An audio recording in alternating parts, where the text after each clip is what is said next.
London's building boom and its mesmerizing skyline. London is bigger and richer than ever. 3 decades of growth transformed London from a relatively old, fading town into the preeminent global city and a leading centre of culture, finance, and technology. The capital of England is home to more than 8.8 million people. The population of London keeps expanding and is largely fed by immigration. And despite the upheaval of Brexit, London is on track to add 2 million more residents by 2050. All that population growth fed a construction boom that's redrawing London's historic skyline and includes several of the largest regeneration projects in Europe. In fact, while old icons like Big Ben endure, the London skyline has become nearly unrecognisable to visitors who haven't seen the city for several years. Architecture aficionados will delight in the new icons, with nicknames like The Shard or The Walkie-Talkie. Dynamic London is not only transforming its skyline, it also aims to build thousands of new homes and to improve its street-level infrastructure and transportation network for better traffic flow of cars and people among all boroughs. This city is truly transforming its future image before our eyes, while ensuring housing for a growing population. Currently, about 550 tall buildings are planned.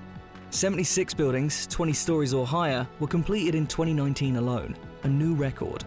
Many are residential towers, concentrated in the East End. East London is set to be better connected to West London when Crossrail, the $20 billion high-speed railway, opens its Elizabeth line, relieving congestion on the ageing London Tube and cutting travel times between East and West by as much as half. A second cluster is in the City of London district and includes some of the tallest and most eye-catching buildings in Europe. But not all potential projects receive the green light. Norman Foster's vision for a 305-metre observation tower, the Tulip, with rotating glass pods was axed by London's Mayor Khan due to its alleged limited public beneficence. Some of the most exciting construction has been in the City of London. It's predicted that 13 mixed-use skyscrapers will change the skyline by 2026. The ground-level planning will be key to the success of the area and could provide a blueprint for similar construction clusters in the city. Plans feature Britain's first large-scale zero-emission zone, a pedestrian-prioritised layout, and a 15-mile-an-hour speed limit. Plus, all tall buildings must include greening elements and walking routes through buildings to ease congested streets. It's not just the City of London getting all the attention.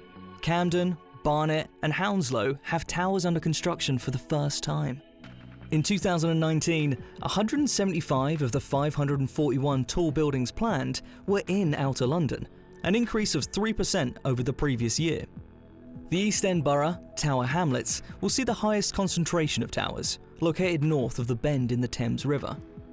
With a population of 9 million and growing, London finds itself in the midst of a housing crisis. The completion of new residential towers aims to provide 106,000 new homes by 2030. Solutions will link housing with community-friendly street-level spaces and better access to public transportation. For example, 10 miles south of the City of London, the world's largest modular towers are being completed. 101 George Street is located next to East Croydon Station, so commuters can get to the centre in 16 minutes. This mix of new building and optimised train travel improves Londoners' choices for work and living. Meanwhile, defunct industrial sites alongside the Thames and the city's 100-mile network of canals are being reinvented as new neighbourhoods and pricey waterfront real estate, featuring pedestrian-friendly public spaces and retail shops that favour local entrepreneurs over chain outlets. King's Cross, an unsafe railroad transfer point, known more recently for prostitution and drugs, is showing Londoners what a well-rounded makeover looks like. The transformation includes the renewed King's Cross and St Pancras rail stations, a new campus for an art and design college, music venues, parks and fountains, and housing, both high-end and affordable.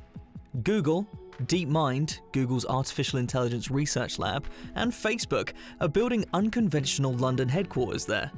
Google's 11-story landscaper, large enough to house about 7,000 employees, may be the most original design. It stretches for 1,000 feet, parallel to King's Cross railway platforms, and boasts that its rooftop garden will grow fields of wildflowers and feature a running trail. Across town, on the Thames south side, a long bedeviled development is underway that will reclaim the Nine Elms district. once better known for the defunct Battersea Power Station than the enticing riverfront views.